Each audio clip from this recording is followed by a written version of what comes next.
Salam Bapak Ibu Saudara sekalian, apa kabar hari ini? Saya percaya bahwa Bapak Ibu dalam keadaan sehat-sehat dan jangan lupa tetap jaga kesehatan Bapak Ibu. Bapak Ibu terus berdoa bersama-sama dengan keluarga. Kesempatan yang baik ini adalah kesempatan di mana Bapak Ibu bersama-sama untuk berkumpul dengan keluarga.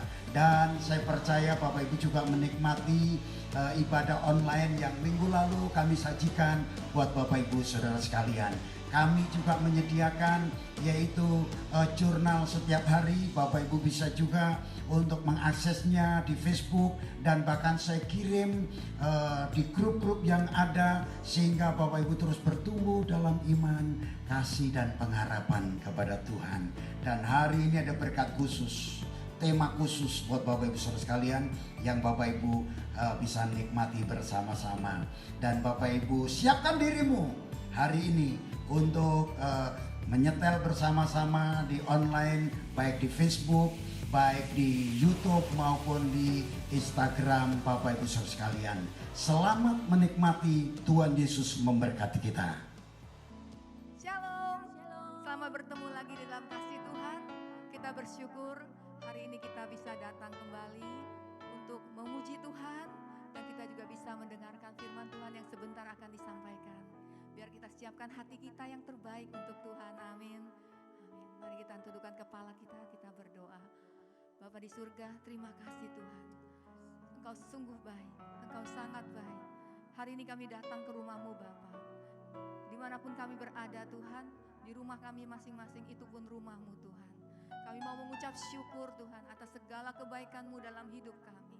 Kami percaya Engkau selalu ada bersama kami. Kami siapkan hati kami yang terbaik Tuhan untuk memberikan pujian, untuk mengucap syukur atas semua kebaikan-Mu. Sama-sama kita katakan, amin.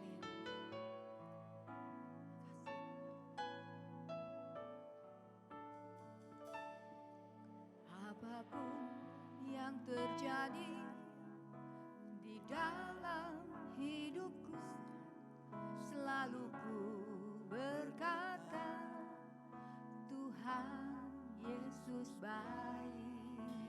Apapun yang terjadi di dalam kehidupan kita, segala baik itu kejadian menyenangkan yang maupun tidak menyenangkan, terjadi, tetap katakan dan tetap percaya ku bahwa Tuhan berkata, Yesus baik. Tuhan Yesus baik. Mari kita sama-sama sekali lagi katakan, apapun yang terjadi di dalam hidupku, selalu ku berkata, Tuhan Yesus baik. Dalam segala hal yang terjadi, tetap ku berkata, Tuhan Yesus baik. mari sembah Dia. Ku sembah Kau, ku sembah Kau. Tak dapat ku membalas kasih-Mu. Ku sembah Kau, ku sembah Kau Bapa. Ku rindu selalu menyenangkan-Mu. Ya Tuhan, Engkau begitu baik bagi kami. Apapun yang terjadi di dalam hidupku, selalu ku berkata, Tuhan Yesus baik. Dalam segala hal yang terjadi, tetap ku berkata, Tuhan Yesus baik. Sama-sama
menyembah Engkau Tuhan. dapat Sungguh kami tak dapat membalas kasih-Mu yang luar biasa dalam hidup kami Tuhan.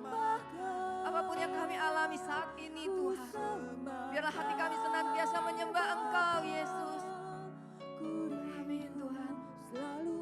Amin Yesus. Sama-sama katakan, ku sembahkan,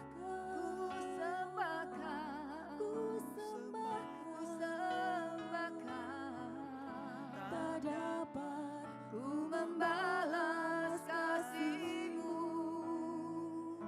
Ku sembahkan, ku sembahkan Bapa, selalu menyenangkanku.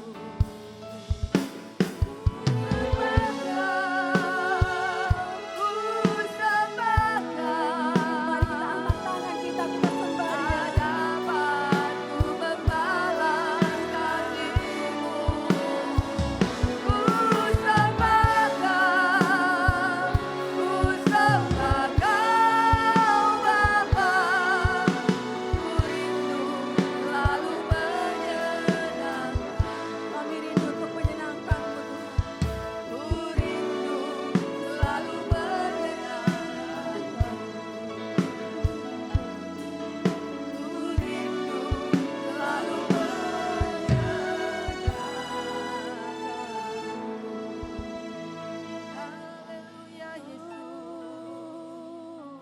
Terima kasih Tuhan. Kami menyembah Engkau Yesus. Haleluya. Haleluya Yesus. kami tinggikan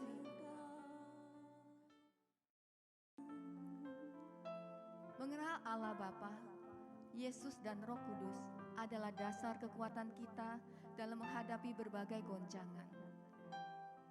Kita memiliki Raja yang memerintah dalam kerajaan yang tak tergoncangkan. Dalam Ibrani 12 ayat 26 sampai 28. Waktu itu suaranya menggoncangkan bumi. Tetapi sekarang Ia memberikan janji, satu kali lagi aku akan menggoncangkan. Bukan hanya bumi saja, melainkan langit juga. Ungkapan satu kali lagi menunjuk kepada perubahan pada apa yang dapat digoncangkan. Karena ia dijadikan supaya tinggal tetap apa yang tidak tergoncangkan. Jadi karena kita menerima kerajaan yang tidak tergoncangkan, marilah kita mengucap syukur dan beribadah kepada Allah menurut cara yang berkenan dengan hormat dan takut. Mari Bapak Ibu Saudara sekalian, kita lebih banyak fokus kepada Yesus yang mempunyai kerajaan yang tak tergoncangkan. Dengan banyak membaca firman, banyak berdoa, banyak menyembah, dan tidak membiarkan roh kita dirongrong oleh hal-hal yang menakutkan. Mari kita menyembah Dia lebih lagi.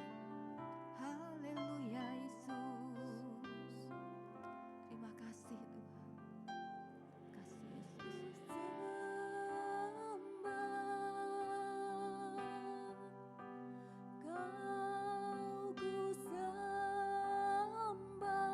Haleluya Tuhan. Kau luar biasa Tuhan. Biar hati kami senantiasa menyembah Engkau lebih lagi. Oh Tuhan,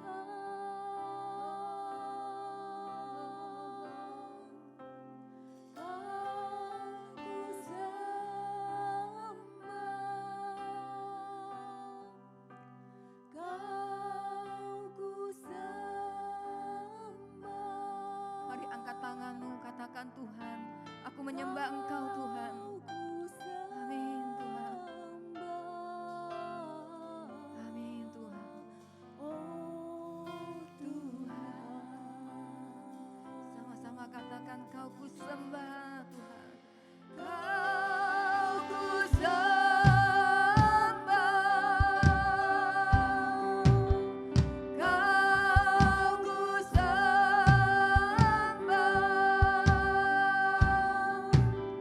Kau ku sembah.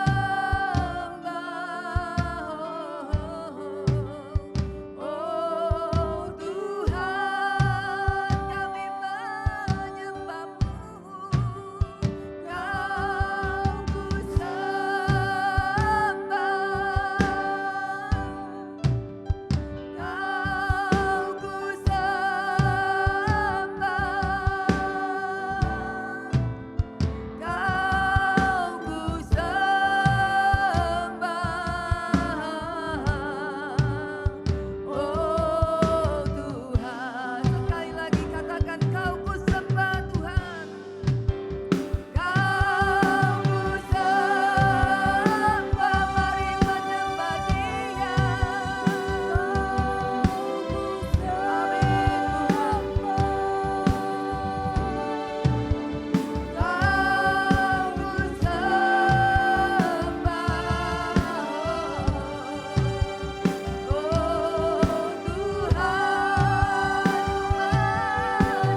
hidup kami mau terus menyembah Engkau Tuhan. Lebih lagi Tuhan, lebih lagi mengandalkan Engkau dalam segala sesuatunya Tuhan. Kami percaya Engkaulah kekuatan kami, Engkau benteng hidup kami, Engkau Allah kami yang luar biasa, Engkau Tuhan kami yang luar biasa Tuhan. Sama-sama yang lebih lagi yang mau siap memuji Tuhan, kita katakan amin, haleluya. Berikan tepuk tangan buat Tuhan kita, haleluya. Haleluya, berikan sorak-sorai kemuliaan buat Tuhan kita. Karena Dia adalah Allah kita, Allah yang luar biasa. Dan Dia adalah tempat pelindung kita. Walaupun 1000 rebah di sisi kiri dan kanan kita, jangan takut dan jangan gentar. Karena Tuhan berjanji akan selalu setia bersama dengan kita.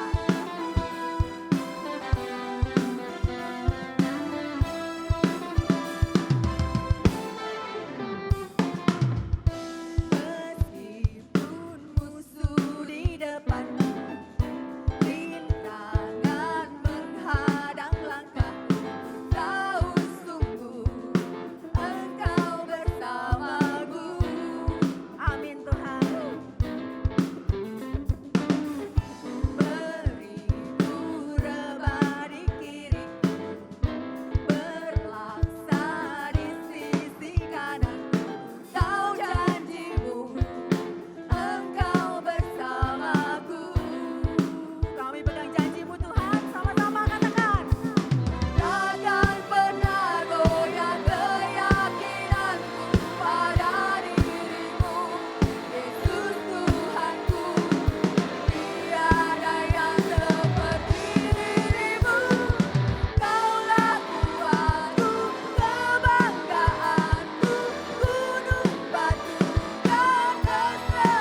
percaya Tuhan, Engkau Allah yang luar biasa.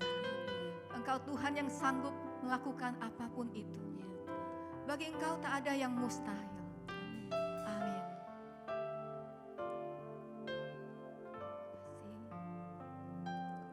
Ku yakin saat Kau berfirman, ku menang saat Kau bertindak. Hidupku hanya ditentukan oleh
surgawi, kami bersuka cita karena Tuhan hadir dalam hidup kami. Yang olehnya kami meyakini bahwa bagimu tidak ada perkara yang mustahil. Di tengah-tengah masa sulit yang kami hadapi, Engkau hadir dan berkarya dengan dahsyat. Dan Engkau bisa menghasilkan perkara-perkara yang mata tidak pernah melihat, yang telinga tidak pernah mendengar, dan hati tidak pernah memikirkannya. Itu yang Tuhan mau kerjakan di tengah-tengah kami.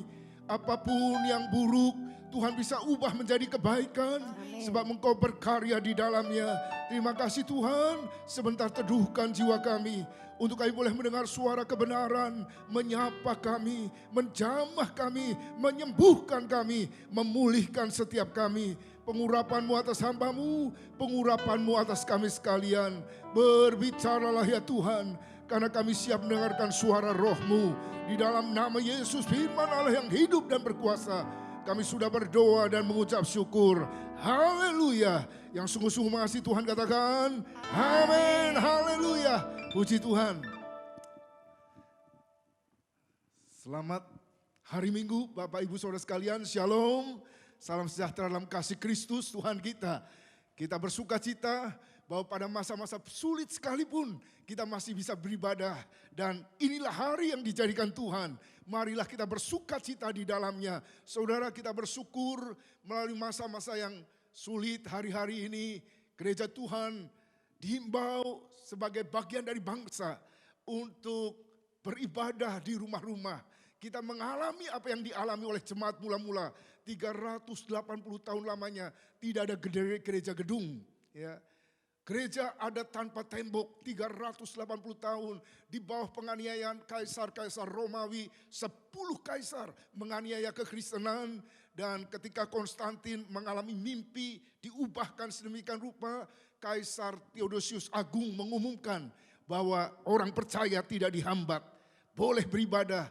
Dari situlah mulai gereja-gereja gedung. Saudara, tapi kita bersyukur bahwa selama 4 abad gereja meskipun di rumah-rumah tetap bertumbuh sedemikian rupa, menjungkir balikan kekaisaran Romawi pada saat itu. Saudara, dan yang menarik ialah Yesus senang hadir di rumah-rumah.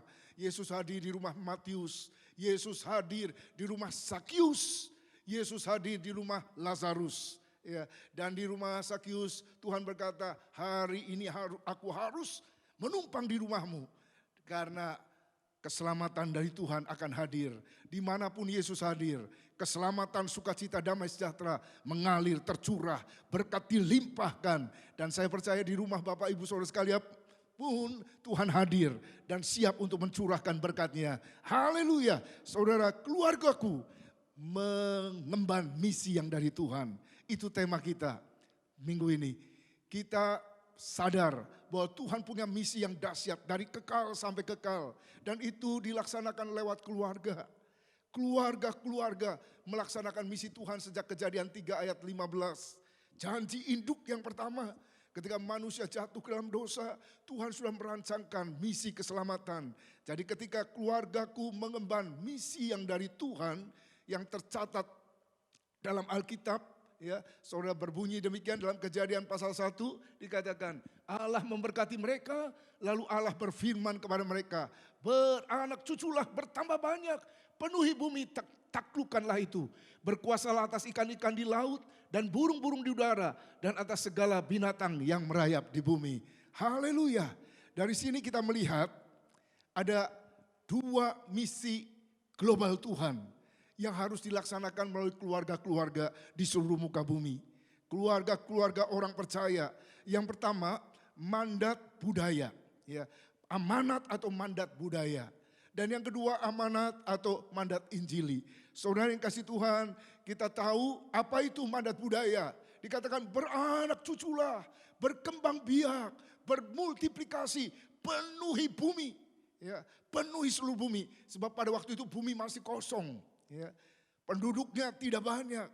Dan ternyata mandat ini dengan dahsyat dilaksanakan. Sampai hari ini ketika kita hidup pada zaman now di abad ke-21, penduduk dunia ini 7,7 miliar lebih. Berarti mandat ini dilaksanakan begitu luar biasa. Saya teringat Profesor Dr. Mahar Marjono, Rektor UGM beberapa waktu yang lampau, dikatakan penduduk bumi ini optimalnya cuma 6 miliar. Ya. Dan sekarang jumlah penduduknya sudah 7,7 miliar lebih. Dan dikatakan kalau lebih maka manusia bisa menjadi homo homini lupus. Manusia akan memangsa sesamanya sedemikian rupa. Tapi intinya ialah mandat budaya, keturunan, bermultiplikasi sudah dilaksanakan. Sehingga bumi ini begitu penuh manusia beranak cucu. Tapi Bapak Ibu Saudara sekalian yang kasih Tuhan, apa sebenarnya rencana Tuhan? Lewat persatuan keluarga dikatakan apa yang dikehendaki. Lewat persatuan suami dan istri, keturunan ilahi. Bukan hanya keturunan manusia daging, tapi keturunan ilahi. Anak-anak yang percaya kepada Allah, yang takut akan Allah, yang setia kepada Allah, ya, yang tahu melakukan kehendak Allah, mengasihi Tuhan dan sesama. Saudara, yang selanjutnya ada mandat Injili, memuridkan segala suku bangsa. Dan mandat ini dituliskan dalam Matius pasal 28. Menjelang Yesus naik ke sorga, dikatakan segala kuasa di surga dan di bumi telah diberikan kepadanya. Karena itu jadikanlah segala suku bangsa adalah menjadi muridku. Jadi kedua mandat ini sebenarnya digabungkan dalam Kejadian pasal 12. Ketika Tuhan memanggil Abraham keluar dari Ur Kasdim. Abraham akan diberkati berlimpah-limpah, menjadi bangsa yang besar, beranak cucu seperti bintang di langit, seperti pasir di laut. Ya, di janji Tuhan diberkati, janji diberkati. Dan janji yang kedua adalah janji menjadi berkat, ini dalam wujud mandat Injili. Ketika kita memberitakan kabar baik, kabar keselamatan, itu adalah wujud kita menjadi berkat. Bapak Ibu Saudara sekalian, memuridkan segala bangsa. Jadi anak-anak yang dilahirkan, seluruh anggota keluarga yang hadir dalam kehidupan rumah tangga orang percaya harus menjadi murid-murid Yesus. Murid dalam bahasa Yunani matetes. Matetes artinya orang yang berjalan bersama dengan sang guru, belajar dari sang guru dan dirubah menjadi seperti sang guru, serupa dengan guru tersebut. Bapak Ibu Saudara sekalian yang dikasihi Tuhan, Tuhan ingin agar semua anak yang lahir dalam keluarga kita, mereka menjadi murid Yesus. Menjadi murid Yesus dengan cara percaya. Dan seberapa banyak orang yang percaya kepada nama anak Allah, semua diangkat menjadi anak Allah. Dikatakan dalam Injil Yohanes 1 ayat 12. Jadi dengan cara percaya kepada Yesus, diangkat, diadopsi menjadi anak Allah. Dan kita tahu persis Allah tidak punya cucu. Allah hanya punya anak. Setiap orang harus percaya kepada Yesus. Harus terima Yesus dan menerimanya. Semua yang menerimanya diadopsi menjadi anak Allah. Ini mandat atau misi Injili. Nah, Bapak Ibu Saudara sekalian yang kasih Tuhan, yang menarik ialah Alkitab begitu fair, ya, begitu jujur dan terbuka menceritakan ada keluarga-keluarga yang gagal mengemban mandat. Dan ada juga keluarga yang sukses mengemban mandat ini. Dari kisah-kisah mereka yang ditulis kita bisa belajar. Sebab 1 Korintus 10 berkata sejarah masa lalu yang dicatat dalam Alkitab menjadi pelajaran bagi kita. Ya, kita belajar keluarga-keluarga yang gagal. Dari keluarga yang gagal, ya, experience is the best teacher. Termasuk kegagalan rumah tangga. Yang pertama kita belajar dari keluarga yang gagal adalah keluarga seorang imam yang luar biasa. Keluarga Imam Eli melayani begitu dahsyat. Saudara yang kasih Tuhan. Tapi Alkitab mencatat keluarga Imam Eli adalah keluarga yang gagal. Karena tidak bisa meneruskan tongkat estafet. Untuk tetap mengasihi Tuhan. Untuk tetap takut kepada Allah. Alkitab mencatat dalam 1 Samuel 2 ayat 12 dan 13 berkata. Adapun anak-anak lelaki Eli adalah orang-orang dursila. Mereka tidak mengindahkan Tuhan. Mereka tidak menghormati Tuhan. Mereka tidak takut akan Tuhan. Ya, ataupun batas hak para imam terhadap bangsa itu. Setiap kali seseorang mempersembahkan korban sembelihan, sementara daging itu dimasak, datanglah bujang imam membawa garpu bergigi 3 di tangannya dan dicucukkannya ke dalam bejana atau ke dalam kuali atau ke dalam belanga atau ke dalam periuk. Segala yang ditarik dengan garpu itu ke atas diambil imam untuk dirinya sendiri. Demikianlah mereka memperlakukan semua orang Israel yang datang ke sana, ke Silo. Saudara, kita lihat ketika anak-anak tidak mengindahkan Tuhan, mengambil apa yang bukan menjadi haknya. Ini merupakan kegagalan dari orang tua. Nah, kita mau belajar apa faktor penyebabnya. Sehingga seorang hamba Tuhan yang luar biasa, kenapa bisa gagal mengemban mandat ilahi? Ya, yang pertama, keluarga Imam Eli gagal penyebabnya ialah mereka karena imam ini memberikan model yang negatif. Ya, contoh yang negatif. Dan kita tahu persis dari ilmu pendidikan bahwa children are good imitator. Anak-anak itu adalah peniru yang baik. Mereka tidak mendengar kata-kata orang tuanya, tapi mereka melihat teladan yang diberikan oleh orang tuanya. Mungkin orang tuanya sudah berbusa-busa menasehati, ngomong, bahkan mungkin juga dengan cara yang keras, mereka tidak dengar, saudara. Tapi anak-anak Imam Eli melihat apa yang dilakukan oleh ayahnya. Dan ini keteladanan yang buruk. Dan ini contoh yang buruk, model yang negatif. Saya pernah mendengar seorang dokter berkata, ahli kesehatan, pakar kesehatan, dia mengatakan nggak ada itu penyakit keturunan. Ya, kita mendengar penyakit darah tinggi keturunan, diabetes keturunan. Ternyata maksudnya ialah kebiasaannya yang diturunkan. Ya, jadi penyakit degeneratif itu adalah kebiasaan pola makan, pola hidup, gaya hidup yang diturunkan. Nah, ketika orang tuanya memberikan contoh yang negatif, anak-anak melihat, oh papa saya, oh mama saya, orang tua yang saleh meninggalkan warisan kesalehan. Orang tua yang hidup kudus meninggalkan warisan kekudusan. Tapi bagaimana Imam Eli? 40 tahun lamanya dia menjadi imam. Sampai usia uzur lanjut 98 tahun. Dan ternyata contoh model yang diberikan adalah model yang negatif, saudara. Dan dengan jelas, dengan tegas dikatakan bahwa Imam Eli tidak tegas mendisiplin anak-anaknya. Ya. Dia tahu apa yang dilakukan anaknya tidak benar. Dia tahu apa yang dilakukan anaknya melanggar firman Tuhan, aturan firman Tuhan. Tapi dia tidak bisa menegur. Kenapa? Ya, ada banyak orang berpendapat mungkin dia punya kesalahan yang mirip-mirip sama. Jadi ketika dia menegur, anaknya bilang papa juga.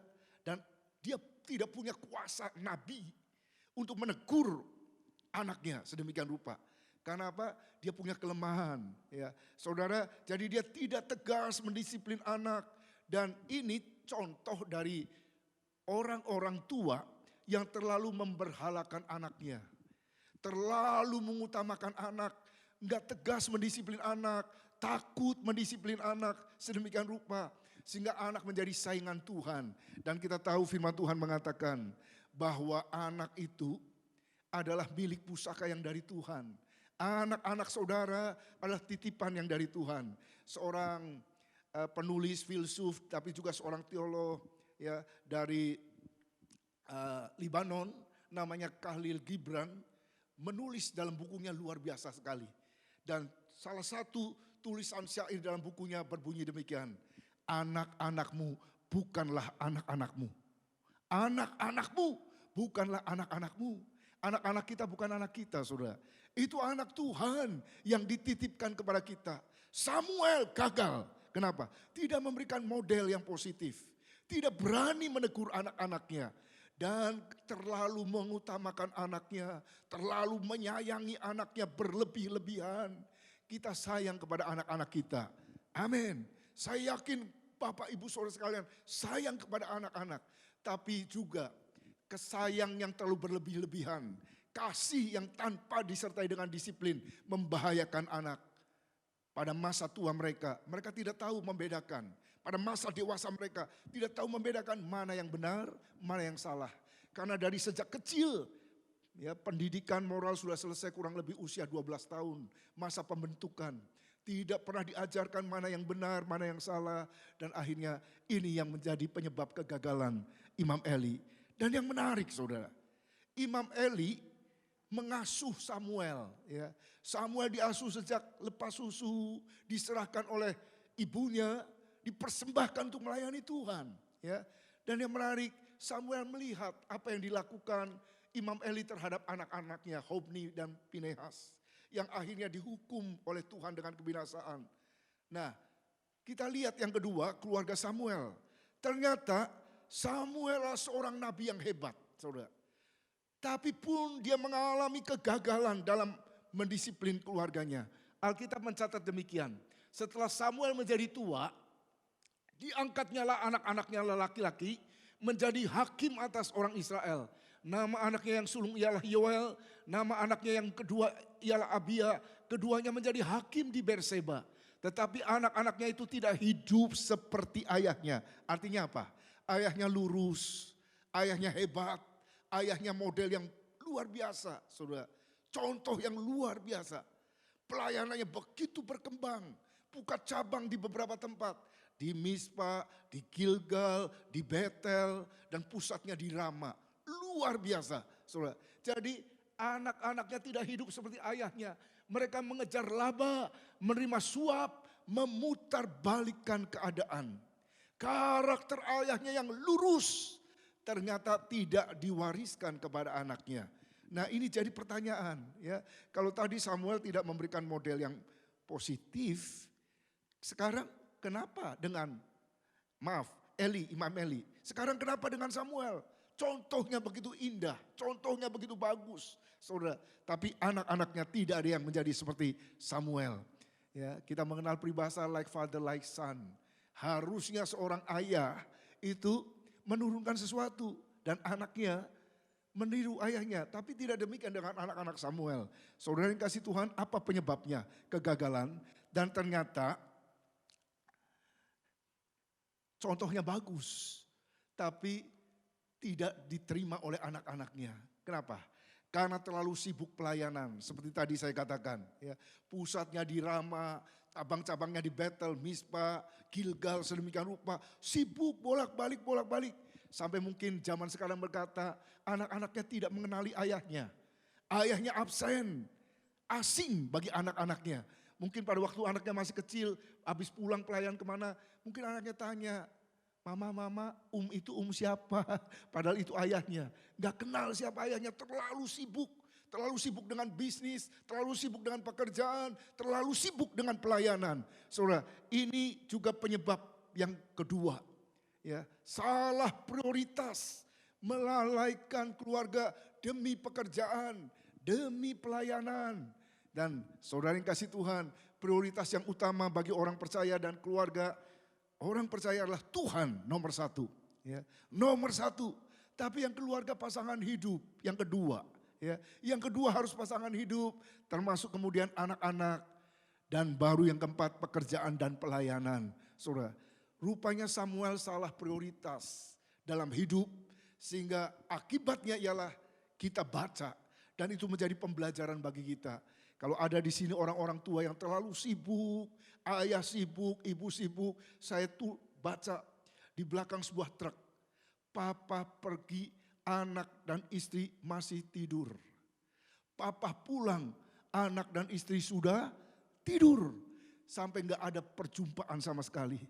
Nah, pada masa-masa ini ketika orang harus work from home, stay at home, semua harus dilakukan di rumah. Kesempatan.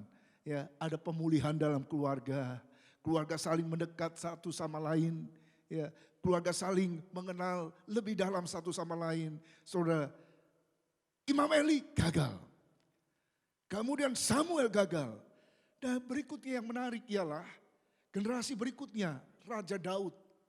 Raja Daud ditahbiskan oleh Samuel. Raja Daud mengenal Samuel dan mungkin juga keluarganya, saudara. Ya. Tapi kita melihat sesuatu hal yang luar biasa. Bagaimana keluarga Daud sendiri hancur, berantakan.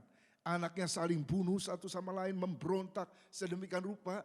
Dan kita lihat apa penyebab kegagalan keluarga Daud. Mengemban misi yang dari Tuhan.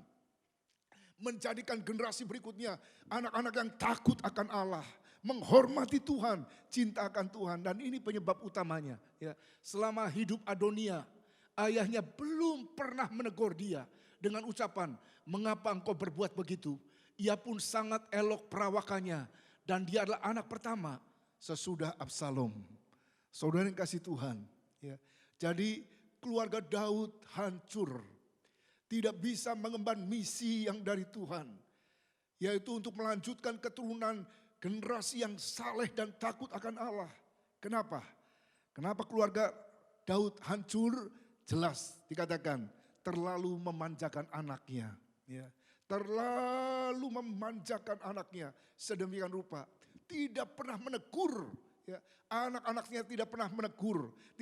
Anak-anaknya tidak pernah mengalami teguran dan ditegur oleh ayahnya. Ya. Anak-anak orang lain mungkin ditegur, tapi Daud punya anak ya terlalu disayang. Anak yang rupawan, elok, sedemikian rupa, terlalu dimanja, tidak pernah ditegur. Akhirnya sangat mengerikan ya. Absalom memberontak sampai kejar-kejar Daud sedemikian rupa, mau bunuh ayahnya sendiri. Kemudian Adonia juga ya, yang tadi dikatakan tidak pernah ditegur, dia mengangkat dirinya menjadi raja. Ya, memberontak juga terhadap ayahnya. Dua anak ini memberontak terhadap ayahnya. Saudara, dan satu anak lagi, Amnon, ya, diceritakan dalam Alkitab luar biasa. Ini pun karena tidak pernah ditegur, pendidikannya salah, saudara. Dia terima kasih yang salah, dia menghidupi kasih yang salah, bukan kasih yang sejati, bukan kasih yang murni, tapi kasih yang adalah hawa nafsu. Yang dia lakukan itu terhadap adiknya sendiri. Diperkosanya adiknya sedemikian rupa, kemudian dicampakannya, dan begitu kakaknya tahu, dibunuhnya lah dia. Saudara, jadi ini buah-buah dari anak-anak yang tidak pernah mengalami disiplin, ya, tidak pernah ditegur untuk apa yang salah. Saya teringat ketika satu anak pemuda dihukum mati di Singapura, dikasih kesempatan terakhir. Apa yang kau minta terakhir kalinya? Saya hanya ingin menulis sebuah surat kepada ibu saya. Dan ibu saya lah yang harusnya menggantikan tempat saya. Ibu saya yang harusnya dihukum mati di tempat ini. Karena dari sejak kecil, ibu saya tidak pernah menegur saya. Artinya belum pernah mendisiplin saya. Semua yang saya mau, semua yang saya inginkan, semua yang saya lakukan, dibiarkan begitu saja.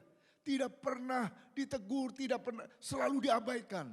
Saudara, jadi saya menjadi generasi yang hancur, anak muda yang hancur, semua gara-gara orang tua saya, khususnya ibu saya yang terlalu sayang kepada saya. Jadi dia menulis surat langsung kepada ibunya dan itu kata-kata dalam suratnya. Ya, jadi dia menyesali hidupnya dan dia menganggap ibunya lah yang layak seharusnya dihukum mati. Hari ini kalau ada orang tua yang tidak pernah menegur dan mendisiplin anaknya, belum terlambat Bapak Ibu Saudara sekalian. Mari izinkan kasih dan disiplin itu dilayankan dan diberikan kepada anak-anak kita secara seimbang. Kita sudah melihat model-model keluarga yang gagal, saudara. Untuk menjalankan misi Tuhan, amanat yang seimbang, amanat budaya dan amanat Injili, menjadikan mereka murid Tuhan. Tapi kita bersyukur ya, kita akan lihat mandat keluarga yang mengemban mandat yang sukses. Dan saya rindu agar kita semua yang hadir, keluarga-keluarga di rumah-rumah bisa menjalankan mandat ini dengan sukses, dengan kasih karunia dan rahmat yang dari Tuhan. Yang pertama, keluarga Zakaria dan istrinya Elizabeth yang memperoleh anak secara mujizat pada masa tuanya, saudara. Dan lahirlah seorang yang kita kenal sebagai Yohanes Pembaptis. Dan Alkitab memberikan kesaksian tentang Yohanes Pembaptis sedemikian. Dikatakan oleh Yesus sendiri tentang Yohanes Pembaptis. Ya. Aku berkata kepadamu sesungguhnya di antara mereka yang dilahirkan oleh perempuan tidak pernah tampil seorang yang lebih besar daripada Yohanes Pembaptis. Namun yang terkecil dalam kerajaan sorga lebih besar daripadanya. Yesus memberikan kesaksian tentang Yohanes Pembaptis. Pada saat dia dipancung kepalanya, ya, dibunuh oleh Herodes sedemikian rupa, saudara, Yesus memberi kesaksian tentang pendahulu dia, foreridernya. Ya, pendahulu dia dikatakan di antara semua manusia yang dilahirkan oleh perempuan, Yohanes Pembaptis yang paling besar. Ini artinya apa? Dihukum mati, kepalanya dipancung, ditaruh dalam nampang, kok hebat, kok sukses. Karena Yohanes mengenapi tujuan Allah dalam hidupnya. Destiny ilahi digenapi, saudara. Orang tua yang sukses dan berhasil ialah membuat anak-anaknya mengenapi tujuan mereka, tujuan Allah dalam hidup mereka. Ya. David serve God's will in his generation. Daud melakukan kehendak Allah pada zamannya, sesudah itu mati, saudara. Jadi apa bencana paling besar dalam hidup? Bencana terbesar dalam hidup bukanlah kematian. Bencana terbesar dalam hidup ialah hidup tanpa tujuan. Ketika Elizabeth, ketika Zakaria di masa tua memberitahu tentang tujuan hidup dari Yohanes. Dan itu dijalani oleh Yohanes. Dia sebagai pendahulu dari Mesias, mempersiapkan jalan bagi Mesias. Meskipun ketika terakhir kali bimbang di penjara, apakah engkau benar-benar Mesias? Tapi dia menjalaninya dengan sukses, saudara. Dia menjalaninya dengan sempurna sampai membaptiskan Yesus di sungai Yordan. Ketika saudara meletakkan dasar-dasar iman yang kokoh, ada dua saja yang harus diberikan kepada anak-anak kita. Satunya adalah akar iman yang kokoh dan kuat. Yang kedua sayap burung Raja Wali untuk terbang tinggi mengenapi tujuan Tuhan dalam hidup mereka. Dan itu membuat saudara menjadi orang tua yang sukses. Saya mendengarkan kesaksian seorang ibu yang antik, yang tingginya cuma mungkin 70 cm. Dia berkata, dia menjadi seorang sarjana hukum karena ayahnya jaksa. Jadi dia waktu di wisuda jadi sarjana hukum, dia itu jadi S1 sarjana hukum hanya untuk menyenangkan hati orang tuanya. Jadi orang tuanya ingin dia jadi sarjana hukum, padahal dia nggak tertarik sama sekali dengan sarjana hukum. Ada banyak orang tua memaksakan anaknya harus jadi dokter, harus jadi insinyur, harus jadi apa.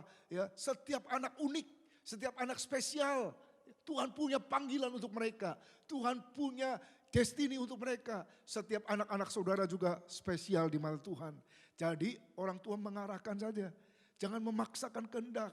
Orang tua gagal jadi dokter, dia terus paksa anaknya jadi dokter. Supaya dia bisa bangga anak saya dokter. Padahal itu bukan rencana Tuhan dalam hidupnya. Bukan panggilan Tuhan dalam hidupnya.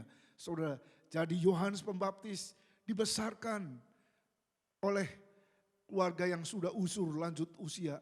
Dengan menanamkan rancangan Tuhan dalam hidupnya. Purpose driven. Tujuan Tuhan dalam hidupnya. Itu yang membuat dia berhasil. Yang kedua, keluarga yang berhasil adalah keluarga Yusuf dan Maria. Dalam hal membesarkan Yesus Kristus. Meskipun Yusuf cuma stepfather, ayah angkat. Maria dipinjam rahimnya untuk hadirnya Yesus Sang Juru Selamat. Tapi yang menarik ialah Alkitab mencatat ketika Yesus dalam usia 12 tahun, saudara.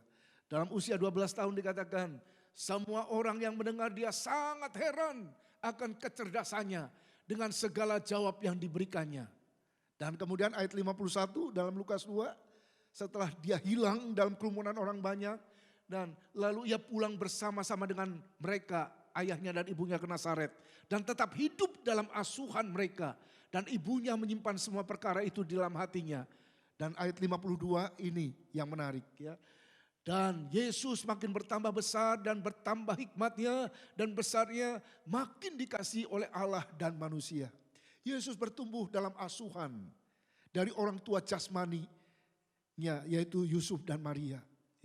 Dia bertumbuh dalam asuhan dan yang menarik hasil akhirnya. Makin bertambah hikmatnya, makin bertambah-tambah, bertumbuh balance secara seimbang. Dapat favor of God and favor of man. Berkenan di hadapan Allah, berkenan di hadapan manusia.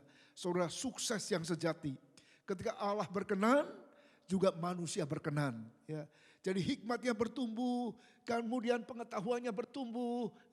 Secara fisikal, secara sosial, kemudian secara spiritual, pertumbuhan yang balance.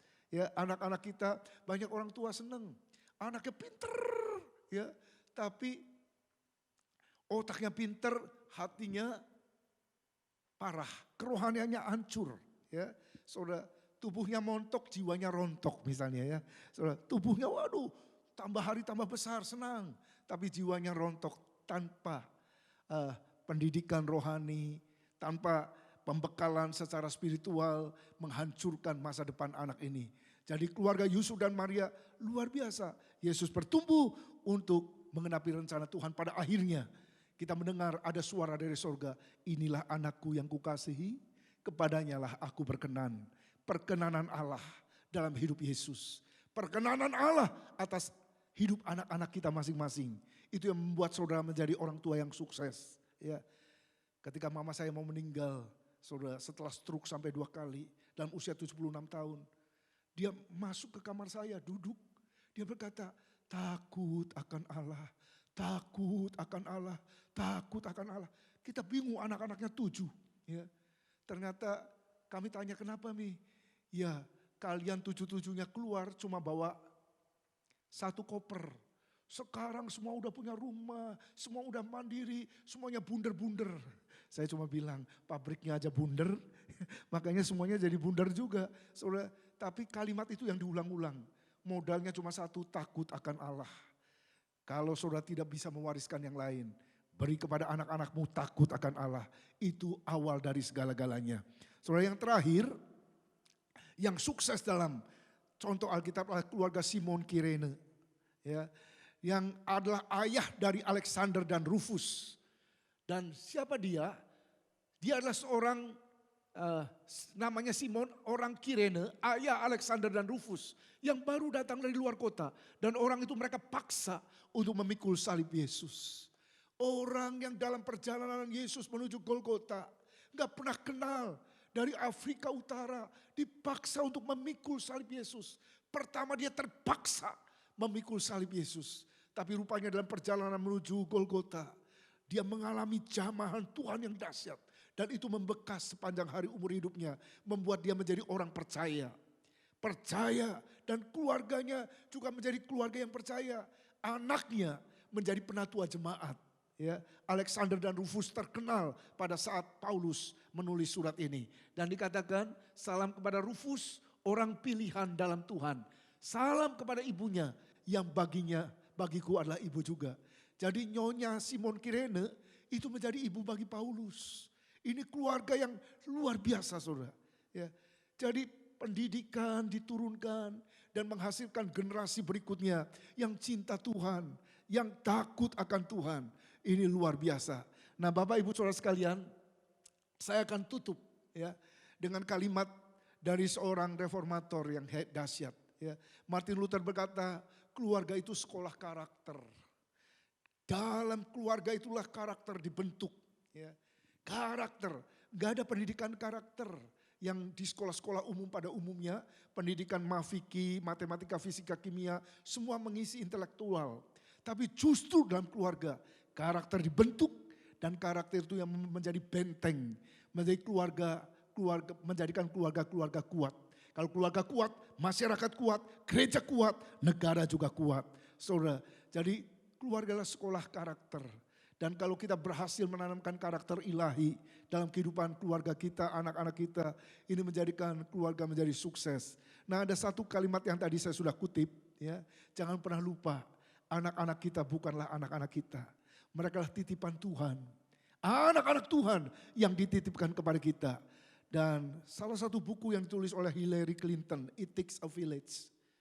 Rupanya untuk membesarkan seorang anak perlu kerjasama semuanya.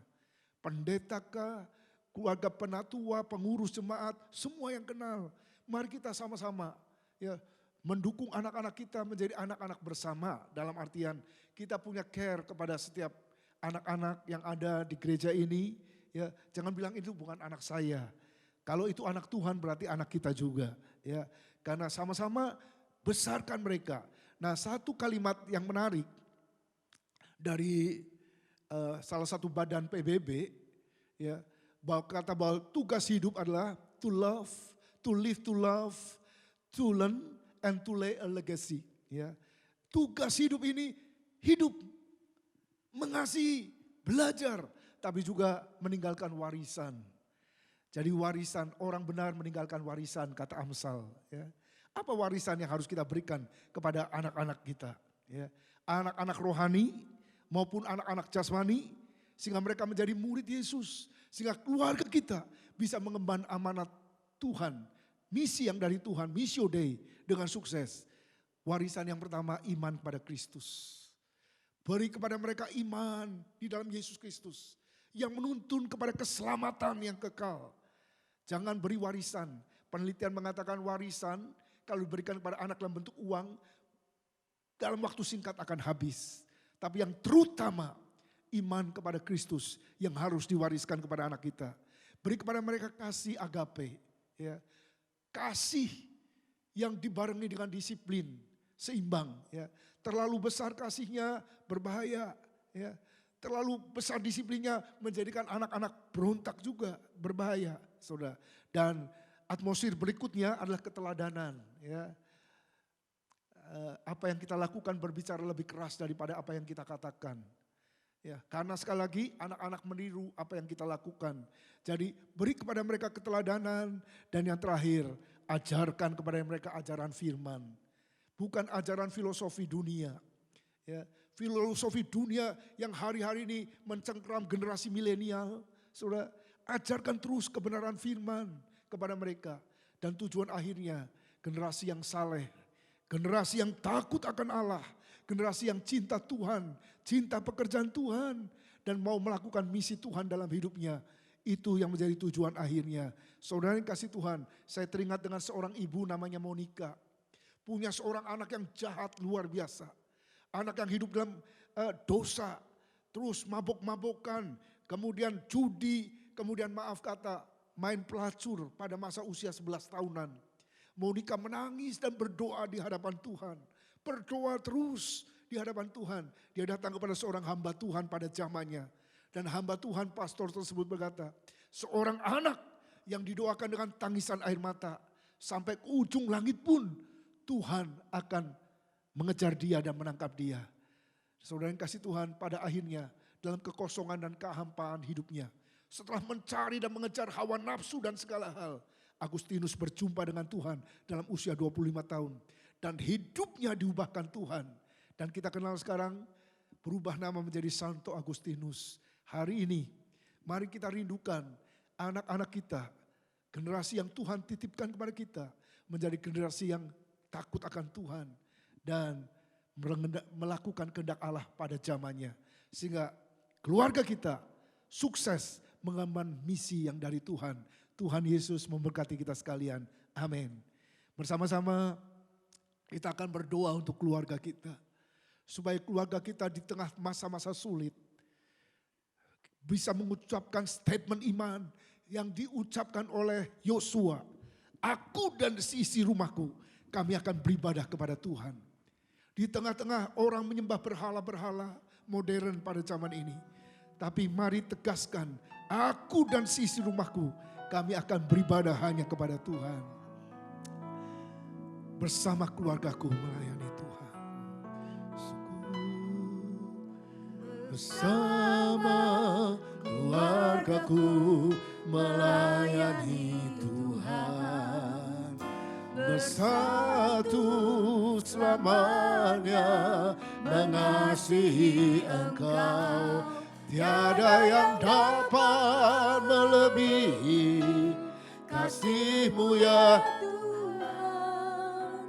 Bagi kami Engkau segalanya. Bersama keluargaku, bersama keluargaku melayani Tuhan. Bersatu selamanya mengasihi Engkau. Tiada yang dapat melebihi kasih-Mu ya Tuhan. Bagi kami Engkau segalanya. Bagi kami Engkau segalanya. Bagi kami Engkau segalanya. Bagi kami Engkau segalanya.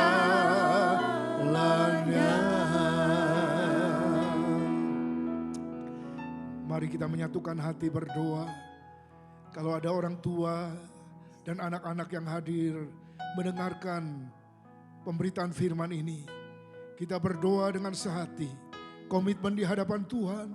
Aku dan isi rumahku, aku mau mengasihi Tuhan. Aku mau hidup bagi kemuliaan Tuhan, mengenapi amanat Tuhan, mandat yang ilahi dari Tuhan. Aku mau agar keluargaku semuanya menjadi keluarga yang takut akan Tuhan. Tuhan, Kau hadir di tengah-tengah kami sesuai dengan janji firman-Mu. 2-3 orang bersekutu dalam namaku, Engkau hadir di tengah-tengah kami. Engkau hadir di setiap rumah tangga. Sebagaimana Engkau hadir di tengah keluarga Lazarus, Sakius, Matius. Engkau hadir di tengah-tengah keluarga jemaat Tuhan. Dan Engkau Tuhan tahu setiap pergumulan kami. Kami berdoa, kami belajar dari kebenaran firman-Mu. Ada model-model keluarga yang gagal mengemban misi ilahi. Tapi juga ada model-model keluarga yang sukses untuk menghentar generasi yang Tuhan percayakan kepada mereka. Menjadi generasi yang tumbuh dalam takut akan Tuhan. Hidup berkenan kepada Tuhan. Mengenapi rancangan Tuhan yang kekal. Kami berdoa di dalam nama Yesus. Setiap anak maupun anak-anak, keponakan ataupun anak-anak jemaat-jemaat Tuhan yang kami kenal dekat dengan mereka, itu boleh bertumbuh dalam takut akan Tuhan, bertumbuh mengasihi Tuhan. Terima kasih Bapa, ada kasih dan disiplin yang seimbang, ada teladan hidup dan pengajaran firman yang seimbang, sehingga mereka punya warisan iman yang kokoh kepada Kristus, dan mereka diselamatkan dari generasi yang jahat, menjadi generasi yang berkenan dan menyenangkan hati Bapa di sorga. Terima kasih Tuhan, dan kami percaya dalam segala pergumulan anak-anak-Mu, mereka boleh meraih kemenangan yang dahsyat. Hari-hari ini teguhkan iman mereka, supaya mereka terus berjalan bersama Immanuel yang sekali-kali tidak pernah meninggalkan mereka, yang terus menyertai mereka mulai hari ini dan selama-lamanya. Terima kasih Bapa. Dan sebentar kami juga mau menerima berkat yang bersumber dari Tuhan. Berkat yang untuknya Tuhan berjanji kepada Abraham, Ishak dan Yakub. Berkat atas roh, jiwa dan tubuh kami. Berkat hari ini, esok dan selama-lamanya. Mari segenap sidang jemaat Tuhan, kekasih hati Tuhan. Buka hatimu dan terimalah berkat yang bersumber dari Tuhan. Tuhan memberkati dan melindungi engkau. Tuhan menyinari engkau dengan wajahnya dan memberikan kepadamu kasih karunia. Tuhan menghadapkan wajahnya kepadamu dan memberikan shalom, damai sejahtera.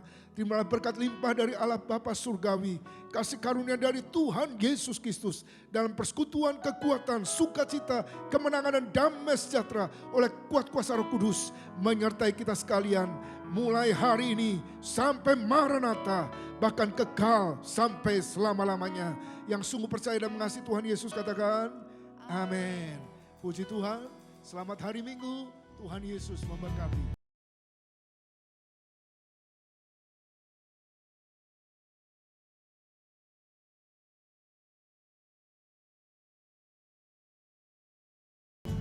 Saya terus akan mendorong Bapak Ibu untuk bergumul, berdoa demi pemulihan bangsa dan negeri ini dari pandemi COVID-19.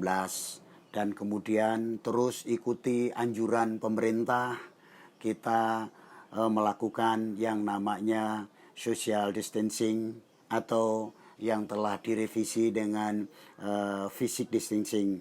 Kita tidak bersentuhan, tapi kalau Bapak Ibu harus pergi, Bapak Ibu bisa menggunakan masker, Bapak Ibu tetap menjaga kesehatan dengan baik.